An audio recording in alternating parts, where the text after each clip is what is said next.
महाविकास आघाडीने विधान परिषदेच्या उपसभापती नीलमताई गोरे यांच्यावर दिनांक 5 तारखेला अविश्वास प्रस्ताव नियमाप्रमाणे दिला होता, रिमूव्हल. आणि हा दिलेला असताना याच्यात 14 दिवस आधी आणि मग 14 दिवसानंतर काय त्याच्यात नियम आहे किती सदस्यांनी उभा राहून हा रिमूव्हल मांडावा आणि मग 7 दिवसानंतर सभापतींना जसं योग्य वाटेल तसं तो प्रस्ताव ठेवणं, त्याच्यावर चर्चा करणं, मतदान घेणं, जे काही सभापतीच्या अधिकारात ते केलं पाहिजे. परंतु असं असताना काल हा रिमूव्हल नाकारला आणि आज कुठेही शेड्यूलमध्ये नसताना, कार्यक्रम पत्रिकेत नसताना विधान परिषदेचे भारतीय जनता पार्टीचे गटनेते प्रवीण दरेकर यांनी उपसभापतीवर विश्वास दाखल करण्याचा प्रस्ताव ठेवला. पॉईंट ऑफ इन्फॉर्मेशनद्वारे. खरं तर पॉईंट एवढा मोठा जर ठेवायचा तर त्याला पॉईंट ऑफ इन्फॉर्मेशनची गरज नाही, त्यांनी रितसर ठेवायला पाहिजे होता. ठेवल्यानंतर आम्ही त्याच्यावर पोल मागितलं, पोल दिलं गेलेलं नाही. बहुमत महायुतीकडे आहे, 5वी बहुमत आहे, त्याचा माज त्यांना चढलेला आहे. भले आम्ही मांडलेला प्रस्ताव रिजेक्ट होईल, रिमूव्हल काय जे व्हायचं ते होईल, परंतु त्याच्यावर आमची भूमिका मांडू देण्याची आवश्यकता होती.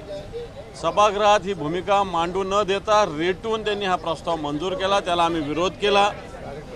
तासभर आम्ही या संदर्भात परिषदेमध्ये सर्व महाविकास आघाडीच्या सदस्यांनी घोषणा दिल्या, या सगळ्या गोष्टीला विरोध केला. कारण ही लोकशाहीची हत्या आहे. सभापतींनी ज्या पद्धतीने हे निर्णय दिले किंवा निर्णय घेतले हे खऱ्या अर्थानं लोकशाहीला बाधक आहेत. आणि विधान परिषद हे राज्याचं एक वरिष्ठ सभागृह असताना त्याची जी संस्कृती आहे, त्याची जी प्रथा आहे, परंपरा आहे, यालासुद्धा छेद देणार आहे. आणि हे सगळं असताना राज्याचे मुख्यमंत्री सभागृहात होते. नंतर सभापती प्रत्यक्ष डायसवर न येता त्यांनी तालिका सभापतींना बसवलं. थोडक्यात या सगळ्या विषयापासून दूर जाण्याचा प्रयत्न सभापतींनी केला. अधिकारीसुद्धा याच्यात दोषी आहे, कारण त्यांनी याच्यातले नियम, जर आम्हाला नियम लागू आहे, या नियमानुसार विधान परिषदेचं काम चालतं, आम्ही नियमानुसार दिला, तर त्यांनीसुद्धा नियमानुसार अशा पद्धतीनं प्रस्ताव आणायला पाहिजे होता. परंतु विरोधी पक्षाला नियम लागू आणि सत्ताधारी पक्षाला कोणतेच नियम लागू नाही, असं होणार नाही. विरोधी पक्षाचा एक जरी सदस्य असला तरी शेवटी लोकशाही, या लोकशाहीमध्ये विरोधी पक्षाला भूमिका मांडू दिली पाहिजे. हे अधिवेशन जसं सुरू झालं तसं विरोधी पक्षावर एक अन्याय करण्याची भूमिका सातत्यानं सत्ताधारी पक्षच सभागृह बंद पाडतं, सत्ताधारी पक्षच सभागृह तहकूब करण्यासाठी प्रयत्न करतं, सत्ताधारी पक्षच कामकाजाचा वेळ वाया घालवतं. अशा पद्धतीनं स्थिती चालू आहे. आणि म्हणून आज आम्ही हे सगळ्या कारणाला धरून सभापतीवर सुद्धा एक अविश्वास प्रस्ताव आज आम्ही महाविकास आघाडीने दाखल केला आहे. कारण नियमानुसार काम होत नाही, विरोधी पक्षाचे हक्क डावलले जातात, ही भूमिका घेऊन आम्ही सभागृहाचा विश्वास त्यांनी गमावला आहे, म्हणून एक आम्ही त्यांना दूर करावा अशा प्रकारचा रिमूव्हल प्रस्ताव मांडलेला आहे. मला असं वाटतं ज्या पद्धतीनं बहुमत आलं, या बहुमताची एक मस्ती, एक मार्क्स सत्ताधारी पक्षाला दोन्ही सभागृहात आलेला आहे. आणि मला वाटतं लोकशाहीमध्ये विरोधी पक्षाच्या भूमिका, विरोधी पक्षाचा मान, विरोधी पक्षाचा सन्मान या सगळ्या केल्या पाहिजे. मंजूर करणं न करणं हा शेवटी सत्ताधारी पक्षाचा विषय आहे. परंतु या भूमिकेमुळं आम्ही सभापतीवर सुद्धा अविश्वास व्यक्त केला आहे. उद्या आम्ही आजच्या कामकाजावर सुद्धा आम्ही बहिष्कार घातलेला आहे. उद्या आम्ही विधान परिषदेचं कामकाज काळ्या फिती लावून, सर्व महाविकास आघाडीचे सदस्य काळ्या फिती लावून आम्ही कामकाज करणार आहोत.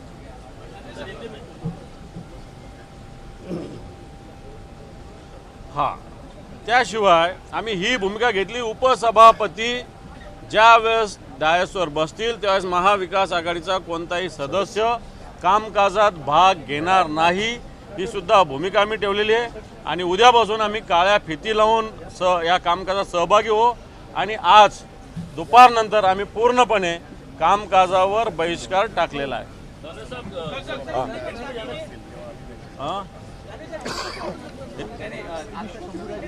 म्हणाले की मुद्दामून महाविकास आघाडीकडनं वेळ काढू पाहिजे जातो. काल जेव्हा निर्णय दिला सभापतींनी त्याला तुम्ही विरोध करत पुन्हा एकदा मुद्दा उपस्थित केला. खरं तर निर्णय दिल्यानंतर पुन्हा मुद्दा उपस्थित करू नये, मात्र आजही मुद्दा उपस्थित केला, कालही मुद्दा उपस्थित केला. हे पण निर्णय का कोणत्या नियमाने घेतला हा आमचा प्रश्न आहे.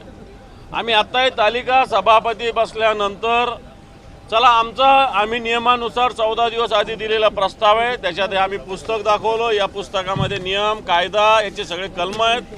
सत्ताधारी पक्षाने कोणत्या नियमाने अशा पद्धतीनं विश्वास प्रस्ताव व्यक्त केला याचा खुलासा व्हायला पाहिजे ना. नियमानुसार सभागृह चालतं. कारण दिलं गेलं नाही असं त्यांचं म्हणणं आहे. कोणी हे पण अशी प्रथा परंपरा आहे, सिंगल लाईन प्रस्ताव ठेवत असतात, अशा पद्धतीनं परंपरा आहे. तुम्ही सगळे नियम बघा, कायदे बघा. एका ओळीचा प्रस्ताव असतो, तो आम्ही एका ओळीत मांडलेला आहे. याच्या आधी मांडले गेलेले आहेत. तुम्ही लोकसभेचा इतिहास बघा, राज्यसभेचा बघा, विधानसभेचा बघा आणि परिषदेचा आधीच बघा. सिंगल लाईन प्रस्ताव असतो, तो सिंगल लाईन आम्ही मांडलेला आहे. पुढे तुमची काय भूमिका असणार आहे? सांगितली ना आम्ही आज सभागृहाच्या कामकाजावर बहिष्कार टाकलं. उद्या आम्ही काळ्या फिती लावणार आहे आणि उपसभापती ज्या डायसवर असणार त्यावेळेस आम्ही सभागृहाच्या कामकाजात भाग घेणार नाही. एबीपी माझा, उघडा डोळे बघा नीट.